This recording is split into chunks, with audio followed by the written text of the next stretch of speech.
Hello, my name is Angela Pinswell, and today I would like to talk to you about retroactive child support payment.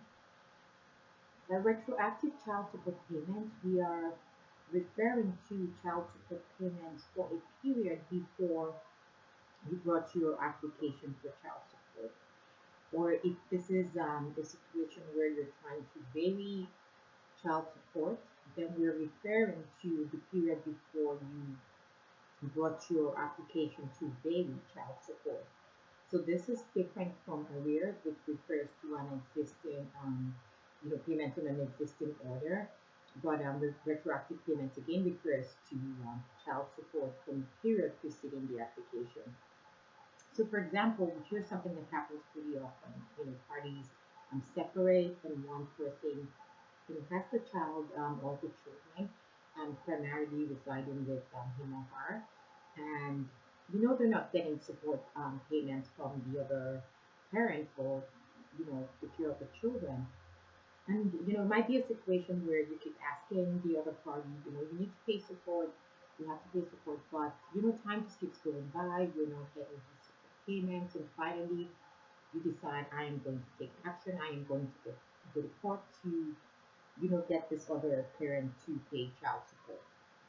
If that's your situation, then you should be, asking the courts for retroactive child support to cover the period, before you came to court seeking child support. Now, the courts do have the power to grant you, retroactive child support, but the question becomes, do your circumstances sort of fit within, do your circumstances make it possible for your claim for retroactive child support to succeed? So the courts will look at various factors, such as the main one for is the delay. Why did you delay in bringing your application? You have to explain the circumstances surrounding why you didn't come to court sooner. The court would also look at the conduct of the person who is to be paying support, and they're called the support law. What the courts want to see with regard to conduct is conduct that's blameworthy. So were they being, sneaky, evasive, um, failing to provide, financial disclosure, being intimidating, just things like that. If there's any blameworthy conduct on the part of the payer, that's a very important fact. The courts would want to know about that. The courts would also want to know the children's circumstances. How did they fare in the past versus and in the present.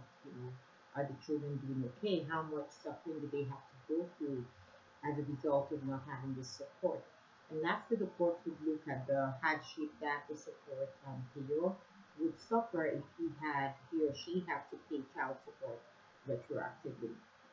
So the courts, in considering how far back it should go in granting your retroactive child support, would usually only go as far back as 3 years, but they're going to look at the effective date of notice. And by effective date of notice, we're really referring to the date when you brought up the subject of child support.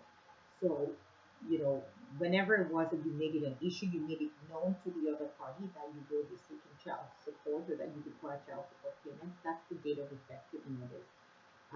However, you have an obligation as the support recipient to move the matter along. So you don't just ask for, just give notice and ask for child support and do nothing about it and just, wait for years and years. You have an obligation um, to move it along and try to get the child support payments for your child.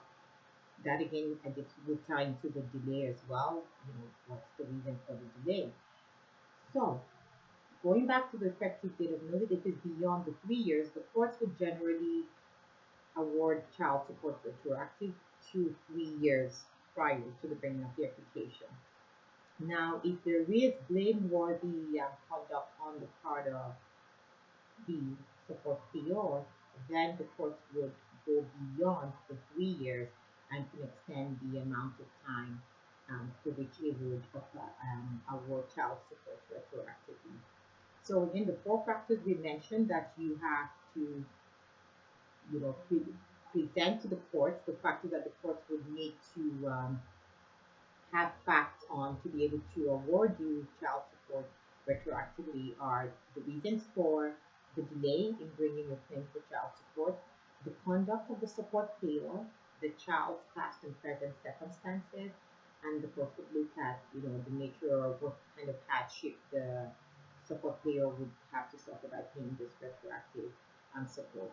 You also want to make sure that the court is aware of the first time you started bringing up this issue, make it very clear what your reasons were for not bringing it up until this time. And this best wishes, we always say. But of course, if you need our help with trying to get your child support payments, feel free to give us a call 289 622 7662, and you can send us an email at info@wire-canada.com.